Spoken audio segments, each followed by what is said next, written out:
Let me tell you something you might not want to hear. Money doesn't run from people. People run from the habits that attract money. Wealth is not magic. It's not luck. And it's not about being born in the right family. Wealth is a magnet, and you are either attracting it or repelling it every single day. If you follow these 10 rules, you won't have to chase money. Money will chase you down and refuse to leave you alone.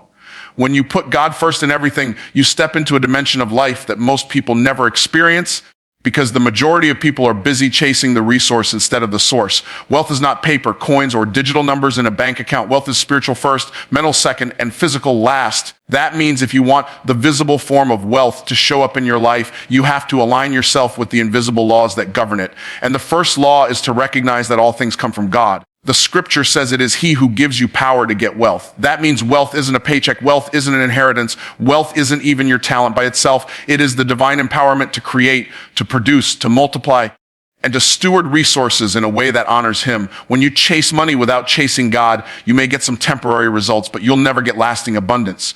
Money will slip through your hands, opportunities will dry up, and peace will vanish because you're trying to hold on to the blessing without the blesser. But when you put God first, you are saying, I recognize the true source of my increase. And what happens? Resources begin to align themselves with your obedience. Doors open that you didn't even knock on. People are drawn to partner with you, invest in you, and favor you, not because of your cleverness, but because you are walking under divine order. Now, here's the mistake people make. They think putting God first means saying a quick prayer before they go hustle. No, putting God first means acknowledging him in every single decision. Before you choose a business partner, you seek wisdom. Before you make an investment, you ask for guidance. Before you accept an opportunity, you measure it not only by how much it pays, but by whether it aligns with your purpose. When you live that way, you stop falling for traps that look like blessings. Not every door is meant to be walked through, and not every dollar is meant to be earned. Some opportunities are distractions dressed as promotions. But when God is first, you can discern the difference. Putting God first also means you are not worshiping money. Many people think they don't worship money, but watch how they treat it. If money tells them to compromise their integrity, they obey. If money tells them to sacrifice their family, they obey. If money tells them to cut corners, they obey. That's worship. But when you put God first, money becomes a servant, not a master. You no longer serve money. Money serves you in fulfilling a higher purpose. That's why some people with millions are still broke in their soul, while others with less live in abundance, because true wealth isn't just accumulation, it's alignment. And here's another truth: God is not against wealth. In fact, he delights in the prosperity of his people. But he is against wealth that becomes an idol, wealth that controls you instead of you controlling it. When you put him first, he can trust you with more because he knows money won't replace him in your heart. He knows you'll use it as a tool for good, not as a god to bow down to. Wealth flows freely to those who can be trusted to manage it with wisdom, generosity, and obedience. Think about this: when you tithe, when you give, when you sow, you're not losing money. You're acknowledging the true owner of it all. You're saying, God, I know this isn't mine. I'm just managing it for you. That acknowledgement releases supernatural increase, because God can trust a faithful steward with more. People who hold tight to every penny operate in fear, but people who release it in faith position themselves for overflow. And overflow is not an accident. Overflow is a response to order. When God is first, your priorities shift. Instead of waking up saying, how much money can I make today? You wake up saying, how much value can I create today? Instead of asking, what's in it for me? You ask, who can I serve? Who can I bless? How can I multiply what's in my hand? That kind of mindset attracts wealth, because the marketplace always rewards problem solvers and the kingdom always rewards givers. When you combine both, solving problems and giving freely, you cannot help but prosper. Putting God first also brings clarity. Without him first, you will always feel like you're chasing something just out of reach, because money by itself never satisfies. But when you have divine clarity, you understand that wealth is not the goal, it is a tool. And when you use the tool for its purpose, it works better for you. Just like a hammer is not meant to decorate your living room, but to build, money is not meant to define you, but to help you build. Build families, build businesses, build communities, build the kingdom. When you put God first, wealth becomes attracted to you because you operate in principles that never fail. Principles like sowing and reaping, diligence, stewardship, and faith. You stop being tossed back and forth by trends, scams, and shortcuts because you are grounded in timeless truth. You know that the same God who provided for Abraham, Isaac, Jacob, and Solomon is the same God who empowers you today. And if he could do it for them, he can do it for you, because his principles don't expire. That's why the first rule of attracting wealth isn't working harder, isn't networking more, and isn't learning the latest trick. It's putting God in his rightful place.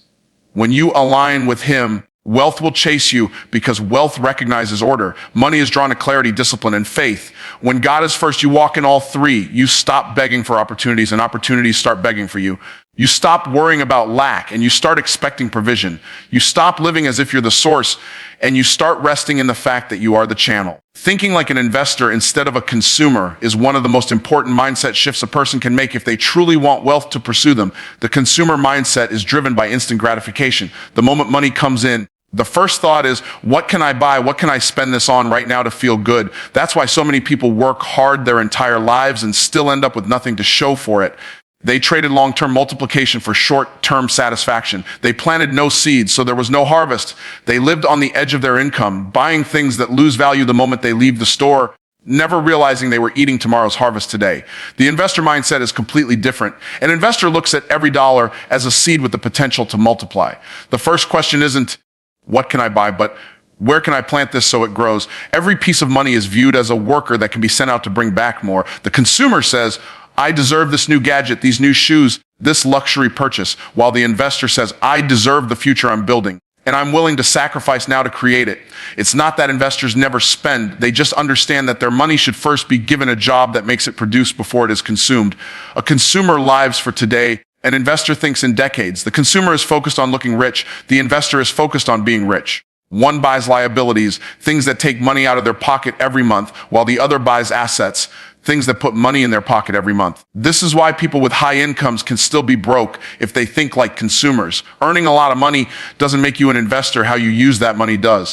When you think like an investor, you understand the principle of delayed gratification. You realize that the small pleasures you sacrifice today can be multiplied into far greater pleasures tomorrow. Instead of financing a car you can barely afford to impress people who don't care, you might invest that same amount into a business, a property, or a skill that will generate income for years to come. The investor is always asking, how can I turn this dollar into more dollars without having to trade more of my time? That's because investors understand that time is the real currency of life, and the purpose of money is to buy back time, not to enslave yourself to more work just to maintain your lifestyle. An investor studies before spending. They understand that every decision with money has an opportunity cost, meaning that spending in one place always means losing the ability to invest in another.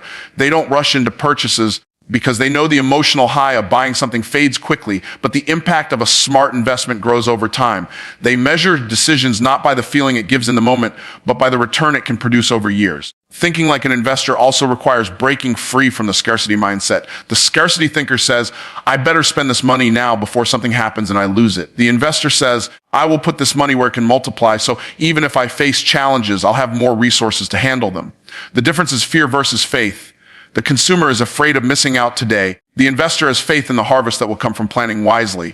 An investor learns about wealth vehicles, stocks, real estate, businesses, intellectual property, not just to sound smart, but to know where their seeds will grow best. They don't invest blindly. They seek knowledge, mentorship, and wisdom so that their decisions are intentional. They are willing to wait for the right opportunities instead of throwing money into every shiny new thing. They know that patience is part of the investment process and that most people fail not because they don't have opportunities, but because they lack the discipline to wait for those opportunities to mature. The consumer mindset is loud, flashy, and attention-seeking. The investor mindset is quiet, strategic, and disciplined. Consumers buy to show others what they have. Investors build so they can have options, freedom, and impact later. While the consumer is worried about keeping up appearances, the investor is quietly stacking assets, reinvesting profits, and creating streams of income that will one day replace the need to work altogether. Thinking like an investor is also about understanding value. The consumer asks, how much does it cost? The investor asks, what will it return? A consumer might see dollars and dollars and think of all the things they can buy with it. An investor might see $1,000 and think of how it can be turned into $10 and over time. The cost is irrelevant if the return justifies it. This is why investors can spend large amounts on education, coaching, tools, or networks, because they know these investments can yield exponential returns, whereas a consumer would only see the expense. It also means viewing yourself as the greatest investment you can make. The best investors don't just invest in stocks or property, they invest in their skills, mindset, health, and network. They understand that who they become determines what they can attract. A consumer spends money to escape who they are, a vacation to avoid stress, entertainment to distract from boredom, while an investor spends money to upgrade who they are so they no longer need to escape. At its core, thinking like an investor is about shifting from consumption to creation. The consumer consumes what others create. The investor creates value in systems that others consume. The more value you create, the more wealth flows toward you. This is why the investor mindset naturally attracts money, because it aligns with the law of sowing and reaping. You plant, you nurture, and you harvest Instead of eating your seed and wondering why nothing grows, mastering one high income skill is one of the fastest ways to change your financial life because money flows toward value and the marketplace pays the most to those who can solve the most valuable problems. Too many people try to learn a little bit about everything, dabbling in different fields, picking up half-developed skills, and wondering why they can't command high pay. The truth is depth beats width. If you become world class at one thing, people will find you, seek you out, and be willing to pay you more than you thought possible because you can do what very few others can. The problem is that most people don't have the patience to master anything. They want quick results, so they jump from one skill to another, never staying long enough to reach mastery. As a result, they remain replaceable, and replaceable people get paid the least. A high income skill is not just something you're good at, it's something that has the power to directly generate significant income. It could be copywriting, sales, software development, public speaking, high-level consulting, marketing strategy, design, or any other skill that directly produces revenue for a business. The key is that it must be a skill the marketplace values enough to pay a premium for, and you must be able to deliver it with excellence. When you commit to mastering that one skill, you create a demand for yourself that cannot be ignored. You stop competing with the masses who know a little about a lot and start operating in a space where your ability makes you rare. Mastery is not built overnight. It comes from deliberate practice, constant refinement, and learning from those who have already achieved what you want. It means studying the greats, dissecting their methods, applying what works, and putting in hours that most people aren't willing to put in. It means being willing to do the boring, repetitive tasks that sharpen your skill while others look for excitement and novelty. The people who earn the most from their skill are not necessarily the most talented in the beginning. They are the ones who committed to the process long enough to become exceptional. When you focus on one high income skill, you create leverage. If you're good at something that directly impacts revenue, you can charge more, negotiate better terms, and even create your own offers instead of waiting for someone else to pay you. If you're a master at closing sales, you can work with any company in any industry and instantly add value. If you're a master at copywriting, you can write words that sell products while you sleep. If you're a master at digital marketing, you can drive traffic and conversions for businesses all over the world. Your skill becomes your passport to freedom because it's portable, scalable, and valuable in almost any market. This is why trying to learn too many skills at once is dangerous. It dilutes your focus. Every hour you spend half learning something new is an hour you're not deepening your expertise in the one thing that could make you irreplaceable. People will tell you it's good to be well-rounded, but the highest paid people in the world are not well-rounded. They are sharply pointed in one area. They dominate their niche. They are known for something specific, and that reputation allows them to attract wealth instead of chase it. There's also a confidence that comes with mastering a skill. When you know you can deliver results better than almost anyone else, you walk differently, you negotiate differently, and you market yourself differently. You no longer have to beg for opportunities. You can choose them. You can set your rates instead of accepting what's offered. You can design your schedule around your life instead of designing your life around your work.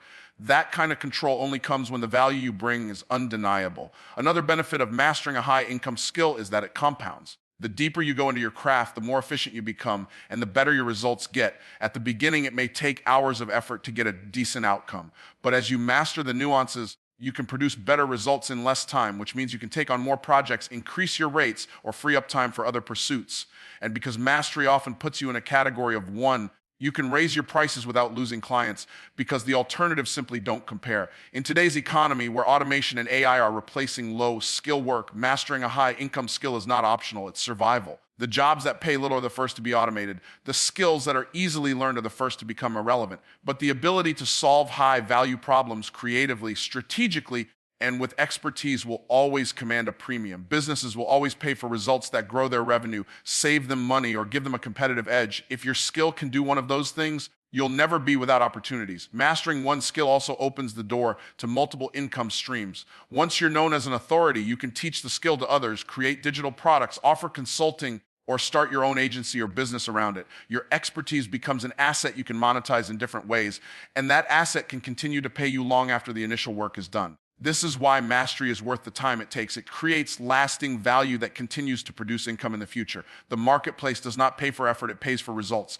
and results come from mastery. You don't get to mastery by accident. You get there by intentional focus, by saying no to distractions, by turning down opportunities that don't align with your goal, and by committing to being the best in your chosen field. The world doesn't remember the people who were good at everything. It remembers the ones who were great at one thing. When you choose that one thing and pursue excellence in it relentlessly, You position yourself where wealth has no choice but to find you. If you surround yourself with small talk, you will have a small bank account because your environment shapes your expectations and your expectations shape your actions. Conversations are not just words, they are seeds being planted into your mind. Every time you sit and engage in gossip, complaining, or pointless chatter, you are planting seeds of mediocrity that grow into habits of mediocrity. Wealth is attracted to people who think big, speak big, and move in big vision, and it is repelled by people who waste their words and their time on what doesn't produce value.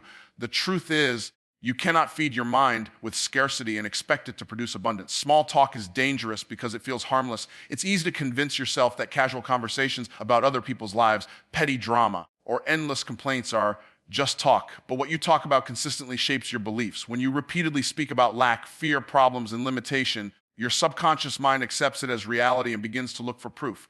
Before long, you start seeing the world through a filter of scarcity, which directly impacts the decisions you make with money, opportunities, and risk. People who constantly engage in negative or shallow conversations rarely notice the cost until years have passed and they wonder why their life looks the same. If you want wealth to chase you, you have to elevate your conversations.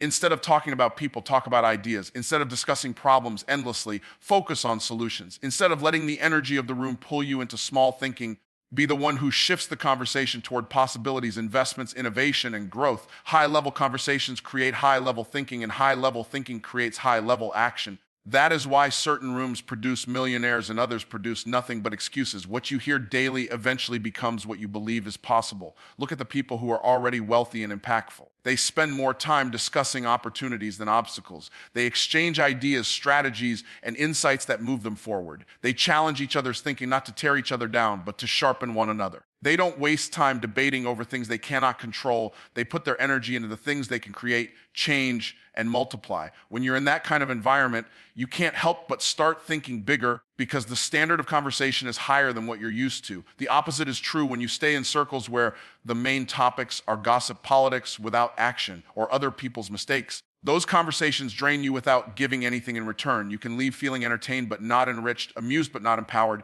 And over time, that kind of mental diet makes you slow to act, fearful of taking risks, and content with less than you're capable of achieving.